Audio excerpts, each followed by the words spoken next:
Hello, everyone. Welcome to another podcast with Wahido Marata. Today, we have an amazing artist, an amazing actor, author, and speaker and creator, Tula Tzoras, which is a Greek name I've learned so far. And this is Make It Happen, the podcast that you already know about and you are excited to hear every now and then. Let me tell you about Tula. Tula is an amazing person who comes from Australia and has spent adult life in the media and entertainment industry. Between acting jobs, she also gained experience in the corporate arena. Tula is also a published author. Her extraordinary life experience led her to spend as much time in personal and spiritual growth, giving Tula a well-rounded education. Tula Tzoras has since integrated entertainment and empowerment, her two passions, so that you too reach your full potential and be all of who you really are. It is a pleasure, Tula. Welcome. Thank you so much. Thank you for having me. Oh, what a pleasure. I mean, here What I am. What a great write-up, what you said. Like, thank you for that. I have my editors creating these amazing texts along with my makeup artist, like I mentioned. Great intro. Thanks. It's a one-man show. Don't worry, but I have to know all these different things that nowadays I require. No, but yes. So you are in Australia. I'm in Italy, and here we are live speaking to each other. World. Amazing. Incredible.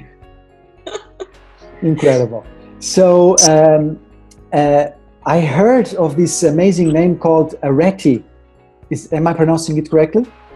You are. It's actually, in Greek it's Areti, but Areti is an ancient Greek mythology goddess. Mm-hmm. And she represents excellence, virtue, highest potential, all of these amazing things, which I have now, it's my baptized name actually. Oh, really? And I am now using with the Areti Goddess Events to entertain and empower women. So that's the reason I chose that name. So could you explain a little bit what are these events that you do nowadays with women? Is it only for women or is it for women and men? Okay, that's a good question. And funnily enough, since I started, all these men have been asking why they can't come along. So we want to explore the feminine as well. Yeah, absolutely. And, you know, it's great to see so many men with a feminine side too. The reason that I have focused on women, well, first let me tell you what they are. So the Areti Goddess Events are an online and offline program. So online with weekly mentoring and offline with live events.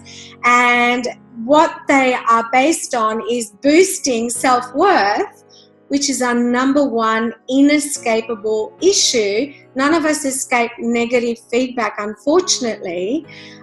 So boosting self-worth by entertaining and empowering women in all the areas that self-worth impacts. So the online component is a mentoring program, and the offline component are live events covering things like self-worth and image, relationship, health, accessing purpose and inspiration, business tools to make it happen, public speaking, presentation, marketing, branding. So they're basically practical and spiritual at the same time, because, and this is the reason I focused on women. I love men, okay?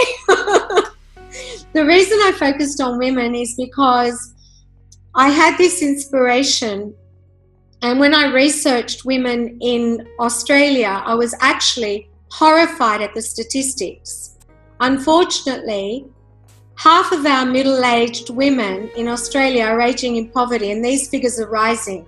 Wow. 1 in 4 women in Australia are abused by an intimate partner. 1 woman dies every week at the hands of an intimate partner. And more than half of us are obese with health issues. Mm-hmm. So that is the reason that I focused on women. And I know that women around the world have so many issues I was quite surprised to find that here in Australia. So the vision that I've had is to start in Australia and go global, so that 1 million women around the world are empowering each other with the Areti Goddess elements and qualities, so that we can become our own boss and not be subject to being paid less and aging in poverty. That's the problem that I'm trying to solve, and not by myself. What I've done is I've actually handpicked all the best breakthrough, fastest acting tools over a lifetime of personal and spiritual growth. And then with every event, because obviously I'm not an expert in everything, with every event I invite experts in different areas as well. So that's basically what it's all about. Wonderful, wonderful. I mean, it's obviously such an amazing and vital job nowadays to empower women and to basically bring self-awareness to issues that, people think Australia is an amazing country, so big, so powerful, and so, ahead of time in many senses, and still things happen. And especially with women, there is this thing in the world about women just being used and abused and not really taken for what they are, right? And to bring those values up and to focus on those values, I think it's an amazing thing. And so you talk about creating life as a work of art. Well, this is what I advocate, that we can create life as a work of art, just like we create a beautiful meal. And it's only a matter of perception and transforming those negative beliefs and patterns with daily practice. Because what happens is, and many people will probably know this, is that in the first few years of our life, that's when we absorb everything and we absorb it as the truth. And as we absorb it, it goes into our limbic region in our brain, the amygdala, as it's called, and it's programmed. Okay, so then what happens is, as we encounter the law of opposites, of duality, positive, negative, when we come from a basis of negative belief, what we choose then is to see things in a negative way and to experience them in a negative way. So I advocate that we can actually experience everything we experience as a gift and see it from a positive perspective. And unfortunately, because we're conditioned into drama and fear with the media, everything, in the world, it's very hard. My experience has been, when you actually give someone a solution, because we're programmed in a certain way, we don't recognize it because it's not something we know. So that is what the Areti Goddess Events are here to do, is to give women, for the moment, another perspective and another way to live life that goes from struggle to ease and grace and beauty. And in actual fact, we're surrounded by beauty all the time. It's just how we look at it. The sunshine, the sea, the trees, there's so much beauty around us. Definitely. It has to do with the value of being grateful, and it's lacking. But I also am compassionate, not only towards myself, but with others, because many times we cannot see it. We cannot be grateful when we have to either pay the bills or have that problem in our business or in our relationship. So it's I had an interesting moment yesterday in the shower where I got an encounter. No, just I don't want to take much of your time, but no, it's a conversation. It's actually funny because I got an encounter with a fly, in my bathroom, and I was like, fly in the shower, in the bathroom, or no, in the bathroom. I got out of the shower, and so how could a fly get in? There is no windows, and it's like it's a small apartment, and an inside kind of bathroom.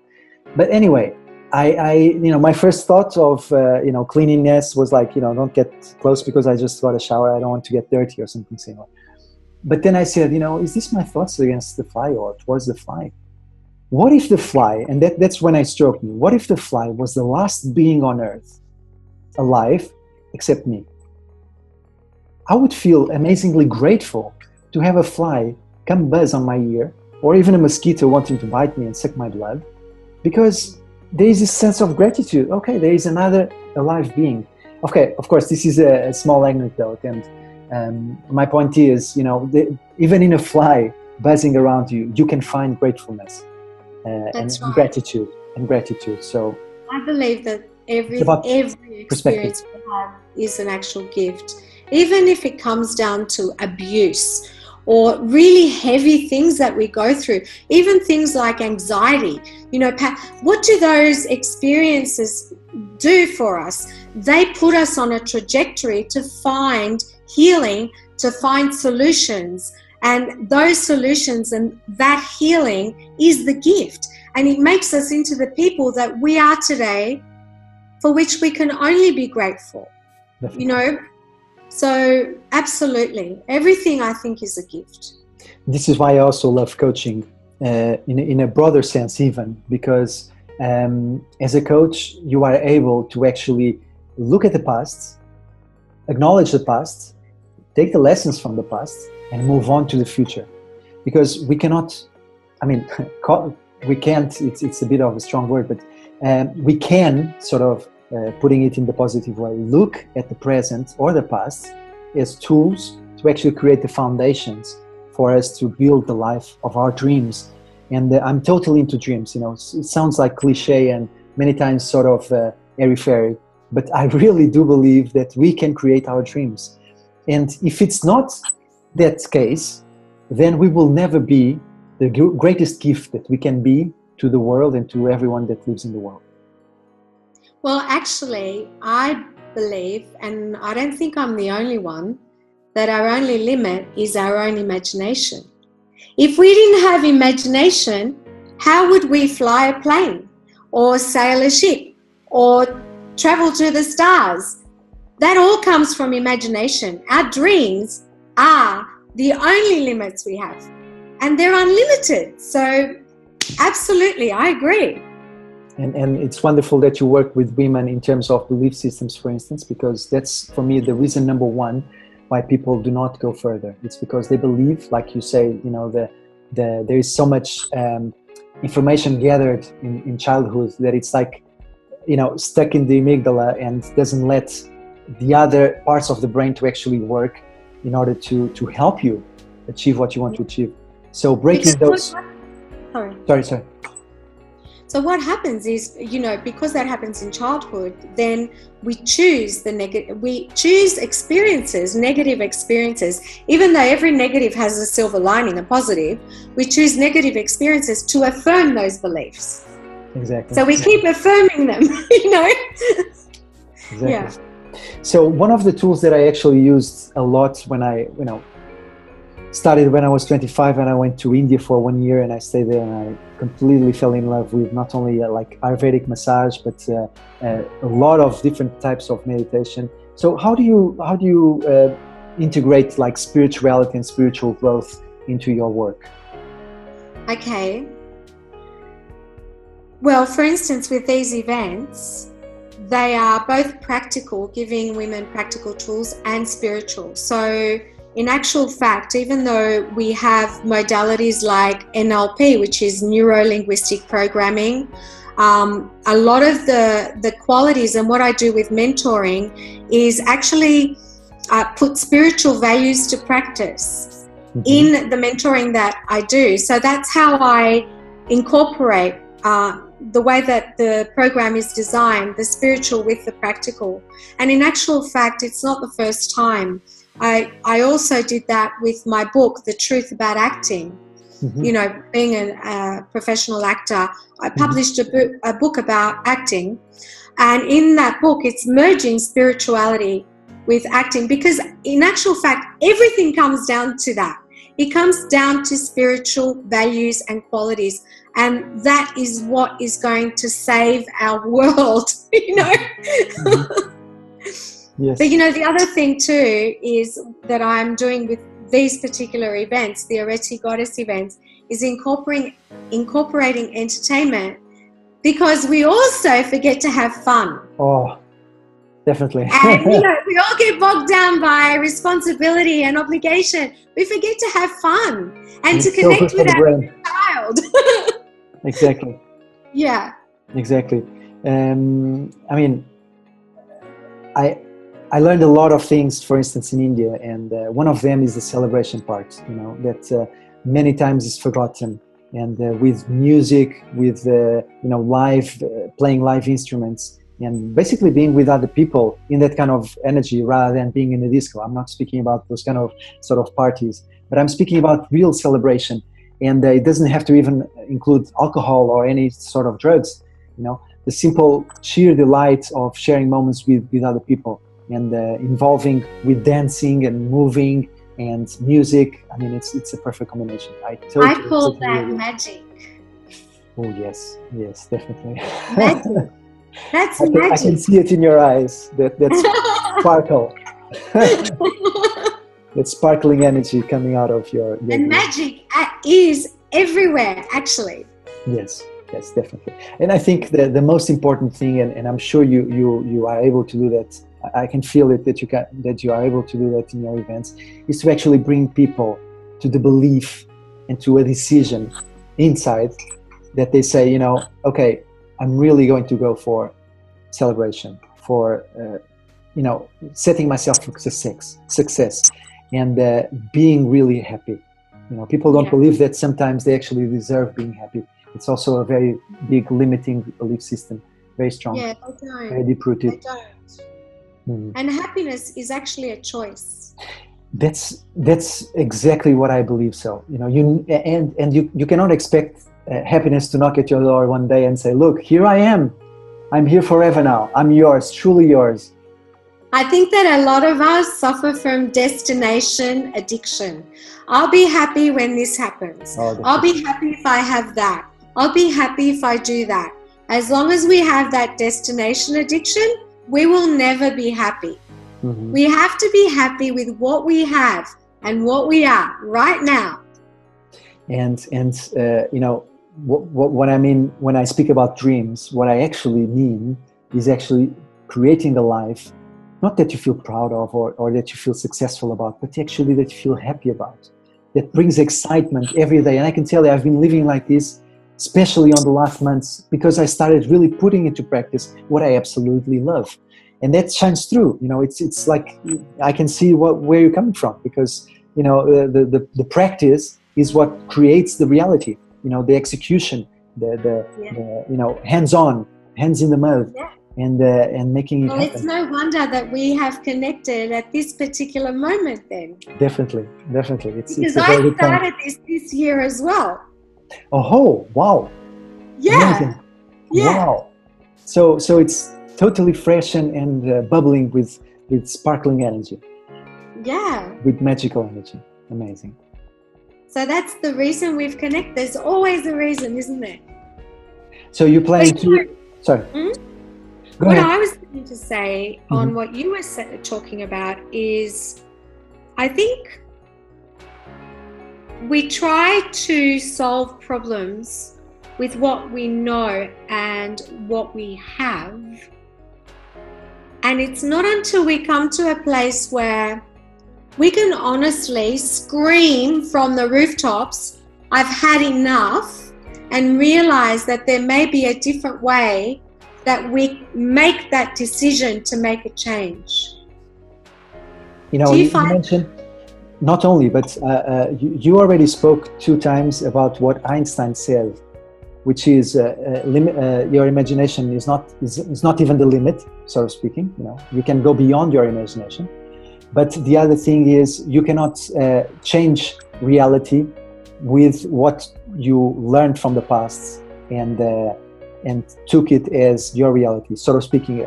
I'm not rephrasing Einstein correctly, but you cannot change the present with the tools that you learned from the past that didn't work, so speaking. And that comes with different limiting belief systems. And like your work, like my work, work with mentors and spiritual teachers, what they do is that they actually show you to the face, in a gentle and kind way, that you have belief systems which are very limiting.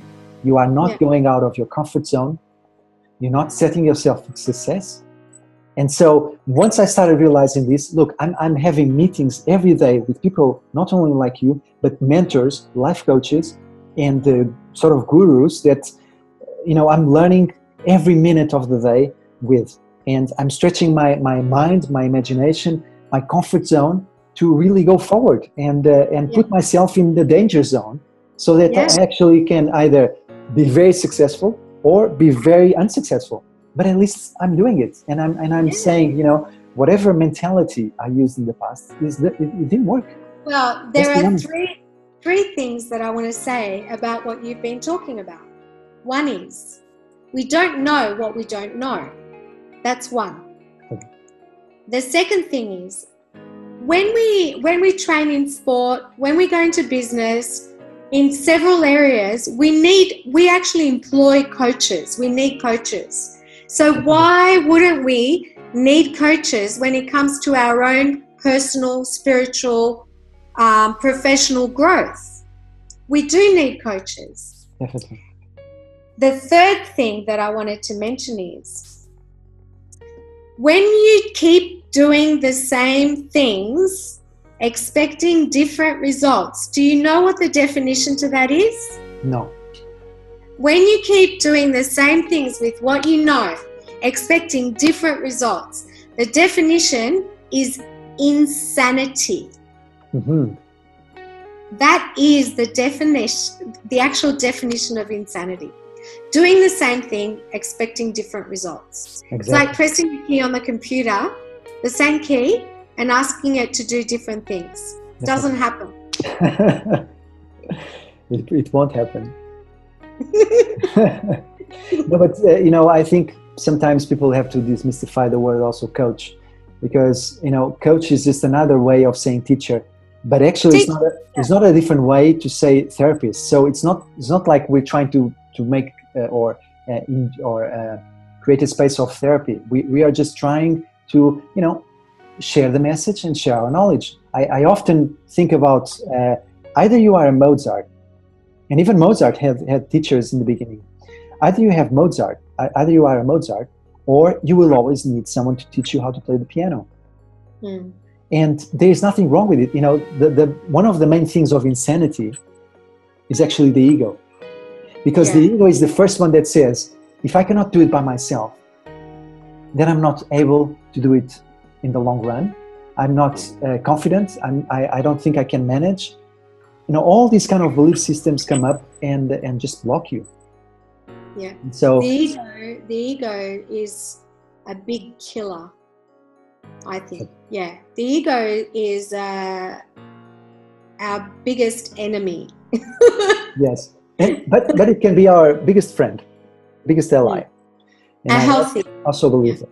Once you start, I love neuroscience, and many of the neurosciences that I heard, once you start, too. That I heard speaking about what I'm going to say, once you start thinking differently, thinking about new possibilities, just, from saying the ego is the killer to say the ego is the best ally, there's a chemical reaction that happens in the brain. Yeah, you're quite right, actually. You're quite right for that, yeah. And sometimes... Are you referring to neuroplasticity? Is that what you're talking about? Yeah. Not only, but the chemical reactions that happen in the brain throughout the rush of different hormones because of your thoughts, and because of your state, mental state, really physical state. I have to correct myself here, because we really do have to be careful with what we say. It's so true. Yes, it's definitely. So true. Definitely. But, what happens many times is that everything is unconscious.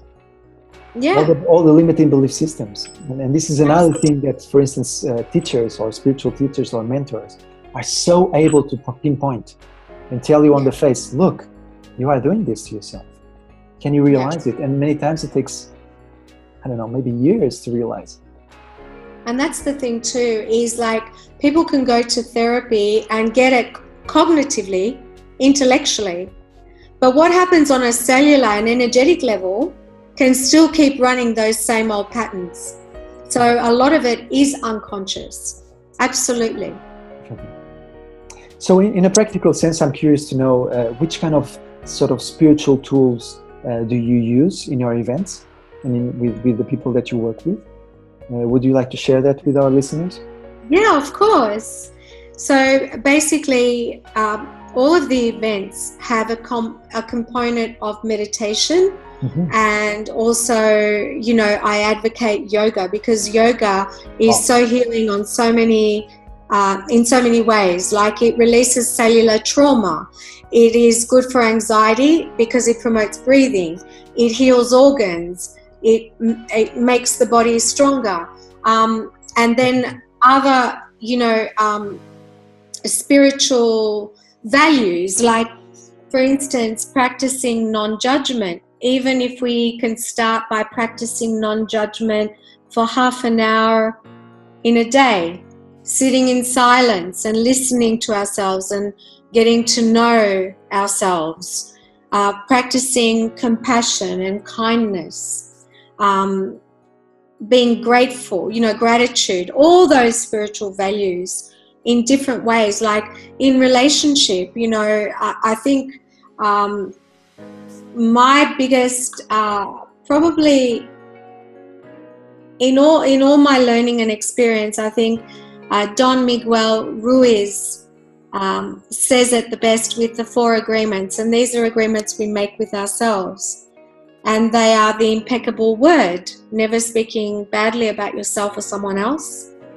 Don't take things personally, because it's, you know, as long as we're accountable and responsible, other people's stories are not about us. Definitely. Don't make assumptions, which is about effective communication, is finding out the facts before we jump to conclusions, and doing our best. We can only do our best at any given time. You know, I think they're fantastic. So I advocate those as well. You know, what I've done is in my journey, I've just chosen the best teachings along the way, and I bring them into the events. Wonderful. And I'm a true advocate of communication and self-communication, and which brings in the end self-awareness. And so I'm sure you speak about this, but I would like to just have your input about what is the top tool that you can share with us so that people can address anxiety and stress, basically. Okay, well, the biggest tool that I can recommend for anxiety is breathing. So anything that promotes your breathing, because when you breathe, a lot of us are chest breathers, and that's anxiety, right? But if breathing correctly is breathing into the stomach, the diaphragm. If we breathe deeply and slowly in and out, it has several benefits. Breathing correctly will stop us thinking. Breathing correctly promotes good health. Breathing correctly connects us to our source of inspiration, our guidance. Breathing correctly, with anxiety, a lot of it is negative thinking.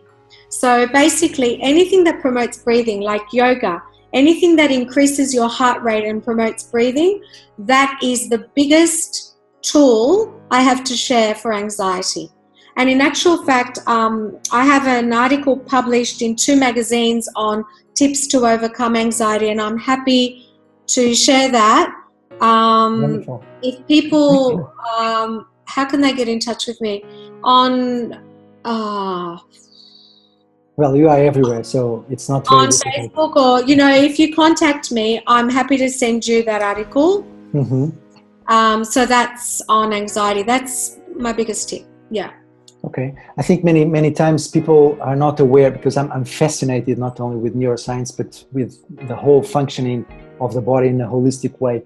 And many people are not aware, you know, that stress and anxiety releases 2 very in very high level hormones in the body created in the adrenal glands, which are called adrenaline and cortisol. And breathing is actually one of the main tools that you can use. It's either that and sleeping, to lower those 2 hormones in the body.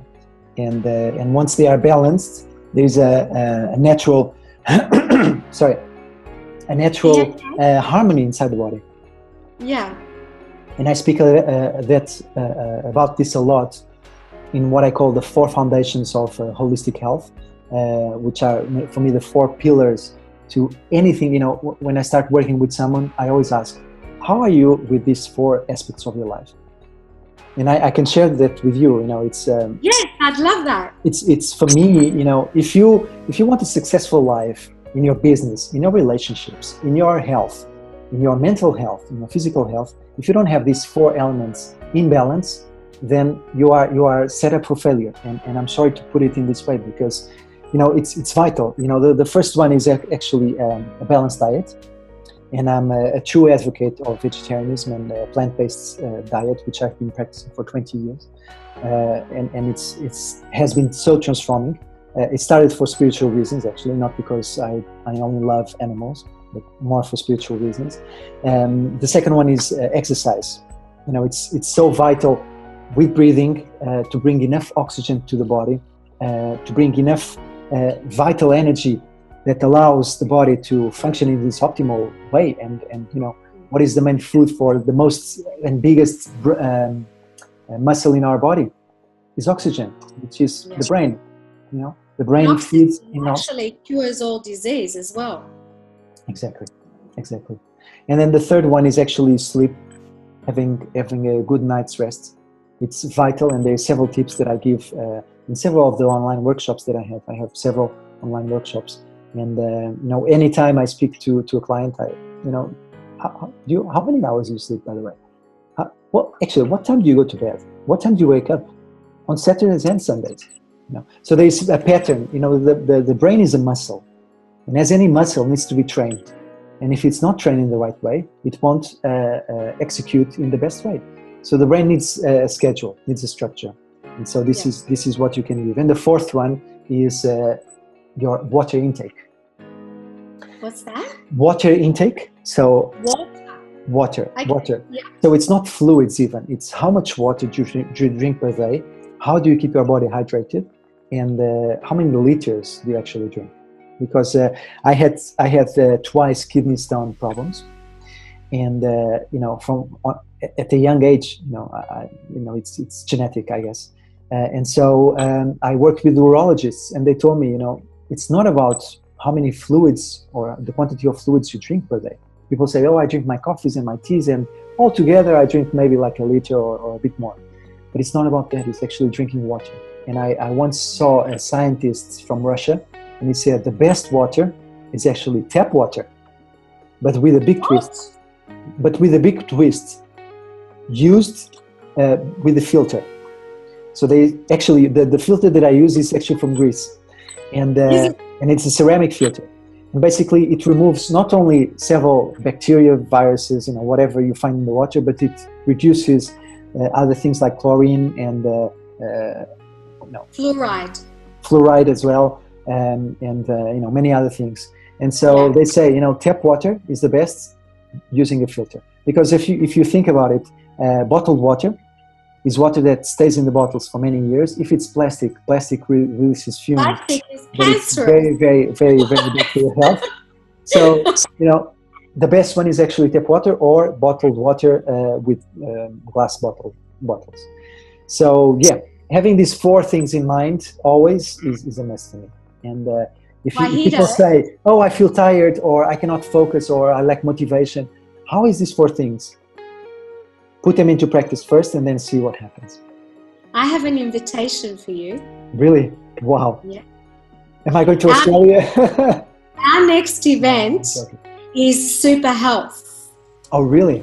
And I would love to have you streaming and sharing your 4 pillars of health. Oh my goodness. At our next event. That would be a pleasure. That would be an amazing. Would you like that? Pleasure. But is it okay for a man to do that? Of course. Will women listen? The girls will love you. Oh, wonderful. Oh, I accept the invitation.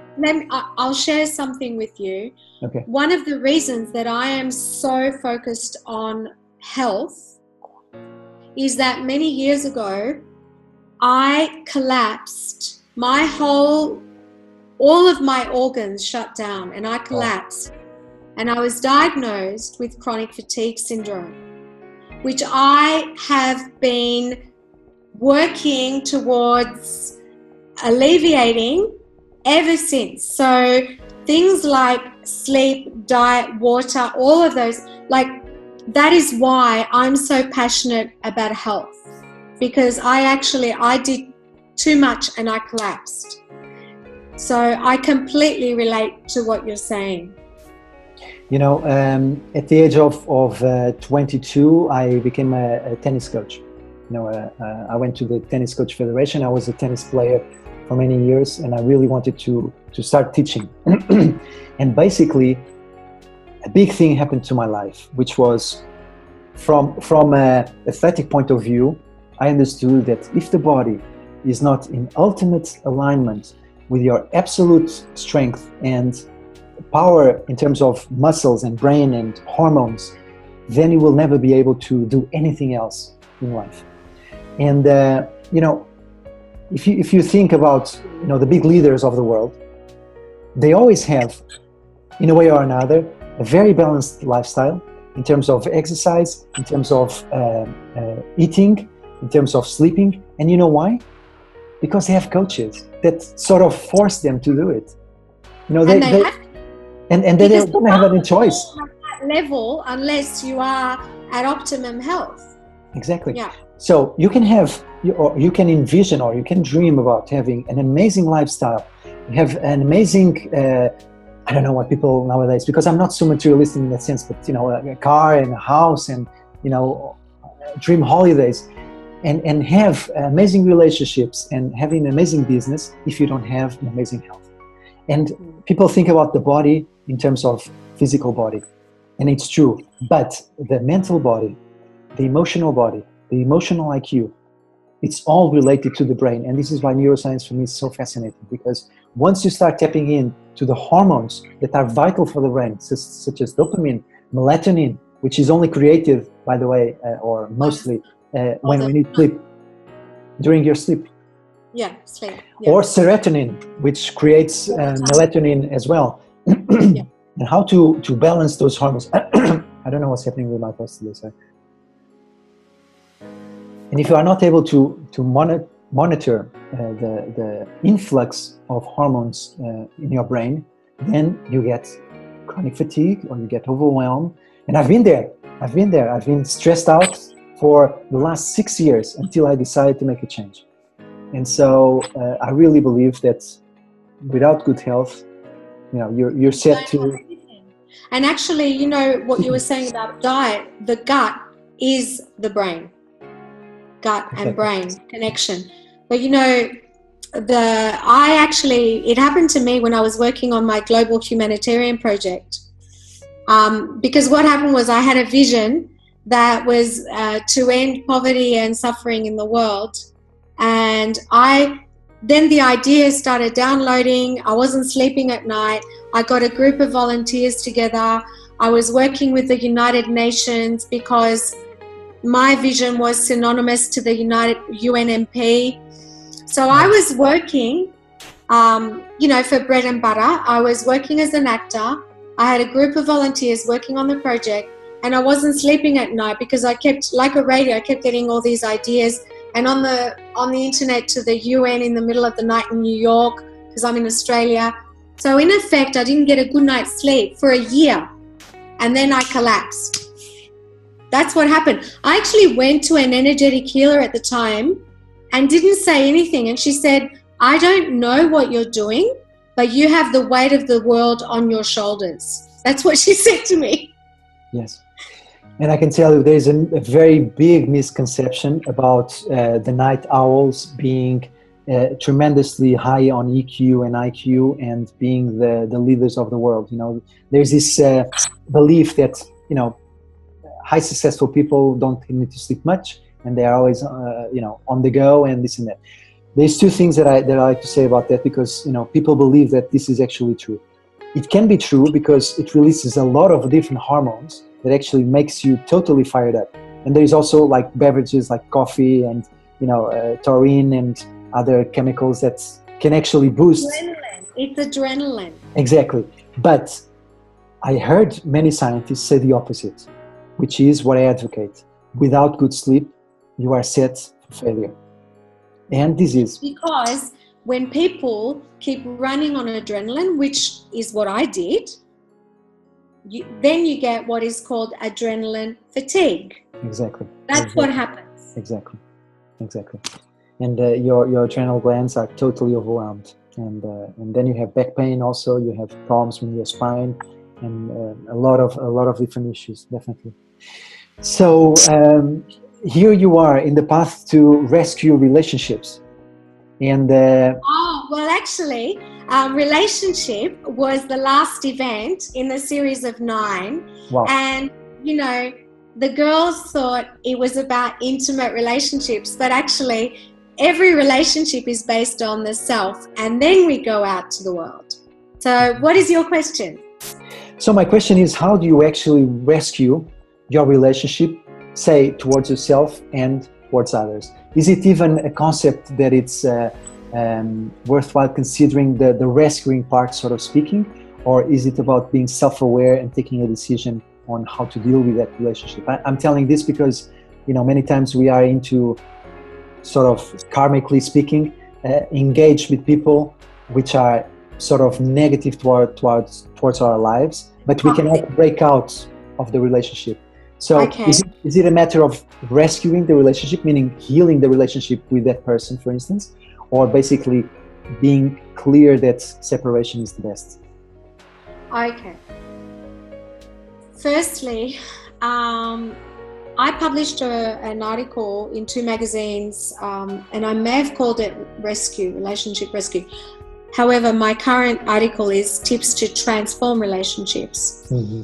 And you're actually speaking specifically about intimate relationships. And what I will say on that is that every relationship begins with the self. And I'm going to share a concept that is quite difficult, quite a big concept to, I guess, perhaps understand. Mm-hmm. And that is that every relationship is a mirror. Definitely. So at any given point in our life, what we do is according to where we are as a person, and the way to have a good relationship with ourselves is to boost our self-worth. But where we are as a person is what we actually have in front of us, not only in intimate relationships, but the whole world. But let's talk about intimate relationships. So say, for instance, we're in a toxic relationship, and you can say, well, I'm not like this, but my partner is abusive, or my partner is, I don't know, an addict or toxic, whatever. We can say that. But in actual fact, we're in that relationship too. So when we're in a relationship with someone who is, say, abusive, and we're not abusive, we're doing 2 things. 1, we are enabling that person by being there. But 2, we're looking at a mirror of qualities in that person that we ourselves embody, but we do not accept. We don't like them. So how do you transform that is the big question. Okay, I think that there are levels, you know, like if someone is actually hurting you, mm-hmm. then it becomes a case of survival. You have to leave.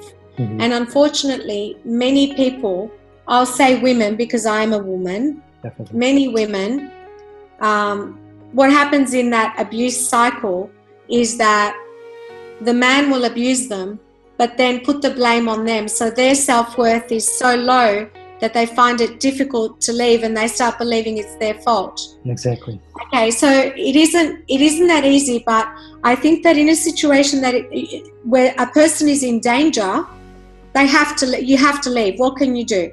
But in another situation where there is like, you know, if a person is healthy enough in their self-worth that they can look at the other person Well, firstly, actually, I don't think if a person is very healthy in their self-worth, they would be with that mirror. But say, for instance, there is still an aspect and you are with that sort of mirror that's giving you abuse in some way, whether it's, you know, emotional, mental abuse, whatever. I think that the best way to transform that is, and the only way that I know, is by example. Because we can't change people, we can't ask them to be something they're not. All we can do is put up a good example, a loving, heart-centered good example. And then it's up to them to make a choice. And in most cases, people tend to be inspired by example. And if they're not, then it comes down to a choice of whether to stay or leave. At the end of the day, love is acceptance. So relationships, in my humble opinion, only ever break down when it comes to something that we can't accept, absolutely cannot accept. You know, answer your question? Definitely. And, you know, many times I don't believe in therapy, many times, because of the amount of time that it takes to look at something so clear and simple, at least for me, which is when there is abuse, there is the energy of abuse, however it comes from, either from the person that takes it or gives it, but the energy is there between two people. And so once you are aware of that, once it's conscious, then it's just a matter of this decision. Do I want to stay in this energy or do I want to move? What happens in relationship is many times there is so many other different kind of aspects that either consciously or unconsciously leave us in that space. And many times it's about love. You know, people love each other. You know, this is a very, very extreme and whatever example, but I had a very specific relationship with my father. But there was love. I mean, it was the foundation of the relationship. But the practice was totally different. And so in a relationship, people, you know, I believe that the person that abuses and the person that is abused, they love each other. But there is so many other things that are coming into the space of love that totally disrupts. And I believe that that's what makes things so difficult. Because people want to live, but they love. People want to be aware, but they want to actually close their eyes because of love. They don't want to see the abuse. They don't want to say, especially parents, you know, oh, I'm in an abusive relationship, but I want to stay because I love the person. You know, it's crazy. Yeah, and that's the thing about love is pure and good, and anything else is a lie. This friend of mine once said to me, you know, that when two people go into a relationship, a really great thing to do is do your own work on your own stuff, and then don't bring it into the relationship because the relationship has its own life. So my idea of a really great relationship is one where obviously we're all made up of light and shadow. We all have that within us, but it is one where the main focus is to work as a team and think the best of each other and encourage each other and support each other to be the best that we can. And I think that people ultimately get together in relationships to heal something. Definitely. And then they, you know, might move on after that. But that's my idea of an enchanted, healthy relationship. Because a healthy relationship is not abusive. Exactly. And a healthy relationship always starts with yourself. And for me, that's, you know, the self-awareness. And, you know, I believe in karma, and I believe that there is a lot of forces that are beyond us, especially on the unconscious realms. But it's when it comes conscious, it's really about us taking that step to decide, you know, today things are going to change, and to make that decision. And it's also making a conscious effort to, for instance, to be kind, you know, or perhaps when we get angry, to take a few deep breaths and perhaps not respond in the moment, but go away and come back when we're calm. You know, things like that you can actually put into practice. You know, yeah. I mean, I once learned from a, a mystic from India the 3 steps to deal with any emotion, and you know, I can just share with you very quickly, if you don't mind, because they are so practical, and you know, for our listeners and maybe for the wonderful people that you work with, you know, the first stage is always the unconscious, meaning you go into the emotion. Let's put it in a practical example: anger. You go into anger, you don't even recognize it, and you leave without recognizing that happened, and you think you're totally normal and things just happen because they needed to happen. The second stage is when you go into the emotion, but you recognize, you catch yourself when you are expressing the emotion, and you are able to stop it. The third step is when you, or the third stage is when you, before going into the emotion, say before going into anger, you recognize, oh, I'm going into anger, I remove myself, and I come with a conscious relationship to the emotion and express myself in a clear and kind way. Yeah. So I truly believe it has a lot to do with mindfulness, doesn't it?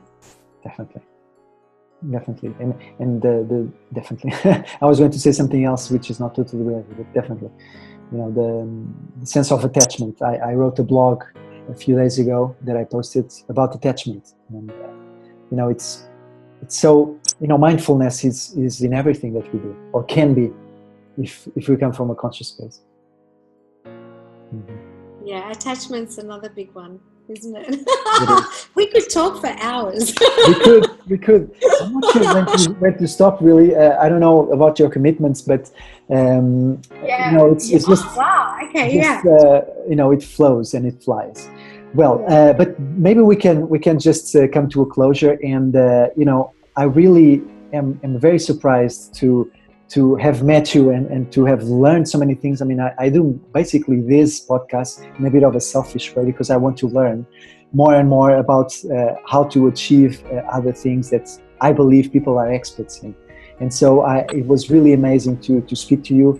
And you know, to our listeners from Australia coming directly here to the podcast, one last tips that you would like to leave? Yes. So that people can stay ahead of time and can put into practice their imagination and their dreams.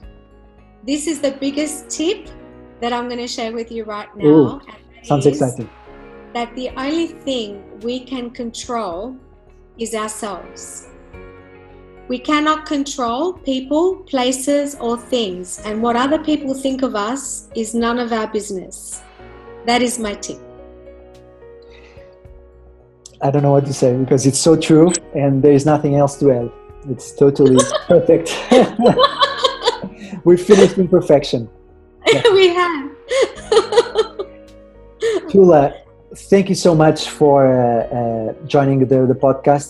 Thank you so much for sharing the Areti Goddess Events and bringing such an amazing work to the world, and all the biggest success for you, not only in Australia but worldwide, with your clients, with your pupils, and with everyone that you work with and touch.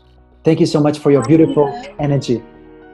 Thank you, and thank you for the gift that you're bringing to the world. Namaste. Thank you so much. Namaste. This was another episode of Making It Happen with Wahido Marata. Please let us know what was the biggest teaching from Tula Tsoras that you heard in this podcast. Shoot us a message and keep in touch. Have a great day. Bye-bye. Bye.